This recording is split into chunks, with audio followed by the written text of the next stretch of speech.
জয় ঠাকুর।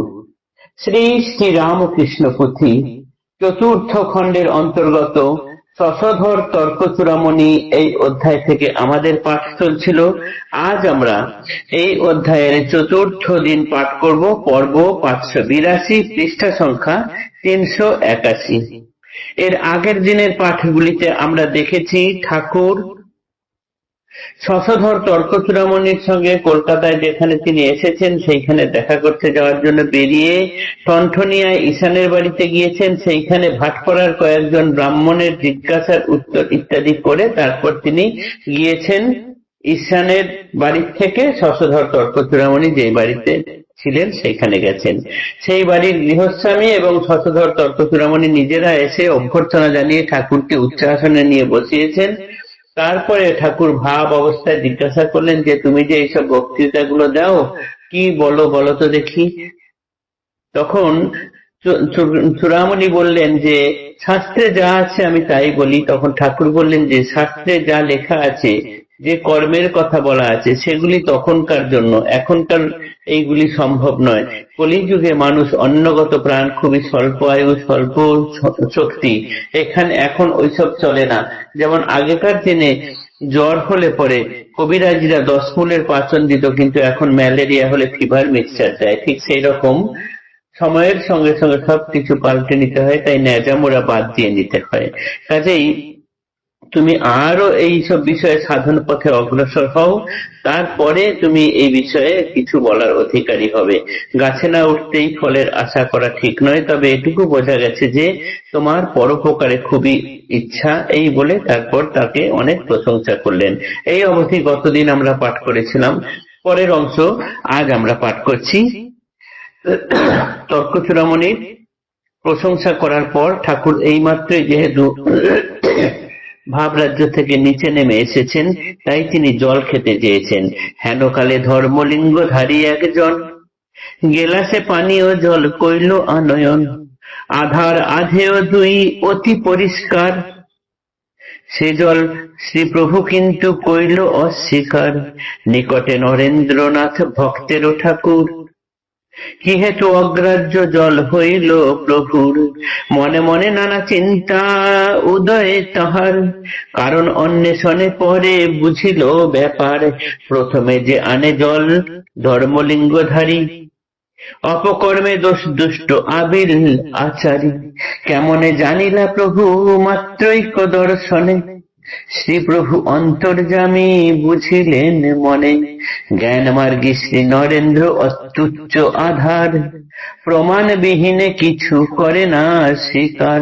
বিচার তাহার পথ বিচারেতে যায়, অবতার উপকথা হাসিয়া উড়ায়। তাই তারে মধ্যে মধ্যে শ্রীপ্রভু দেখান, নরদেহে পরমেশে বিশ্বাসে প্রমাণ। জলপানে আজি যাহা হইল সংগঠন, বেদ কেবল নরেন্দ্রের শিক্ষার কারণ। নরেন্দ্র নরেন্দ্র যদি প্রপূজ্য আমার, এখানে শ্রীপ্রভু প্রভু সৃষ্টিরও আধার। পূর্ণ ব্রহ্ম সনাতন বিশ্বের গোসাই, কতই নরেন্দ্র তাঁর আছে ঠাই ঠাই। ঠাকুর ভাবাবস্থা থেকে অর্থাৎ সমাধি থেকে যখন নিম্ন ভূমিতে আসেন, তখন কিছু একটু মানে চেয়ে রাখার বাসনা নিয়ে তারপর তিনি সমাধিতে যান, অর্থাৎ ওইটার বাসনা নিয়েই তিনি নিচে নামবেন। সেই মতো করেই জল খাবো করেন ঠাকুর সমাধি থেকে নামার সময়। এক্ষেত্রেও জল চেয়েছেন। সেই সময় ঠাকুরকে একজন বাহ্যিক আচারে ধর্মধ্বজা বহনকারী এক ব্যক্তি ঠাকুরকে সুন্দর পরিষ্কার গ্লাসে পরিষ্কার জল এনে দিলেন, কিন্তু ঠাকুর সেই জলটি নিলেন না। কাছেই ছিলেন নরেন্দ্রনাথ, তিনি কিন্তু এইটি দেখে ঠিক ভাবে মেনে নিতে পারলেন না। নরেন্দ্রর সবকিছুতেই সন্দেহ, সবকিছু যাচাই না করে তিনি গ্রহণ করেন না। ঠাকুর কেন পরিষ্কার জল পরিষ্কার পাত্র থাকা সত্ত্বেও গ্রহণ করলেন না, এটির বিষয়ে তিনি সন্ধান শুরু করলেন এবং পরে জানতে পারলেন যে যে ব্যক্তি জল এনেছিলেন তিনি ধর্মলিঙ্গধারী হলেও তার অপকর্ম এবং যথেষ্ট অপকর্ম আছে এবং তার আচার আচরণ ভালো নয়। ঠাকুর একবার মাত্র দর্শন করি এটি কি করে বুঝে নিলেন?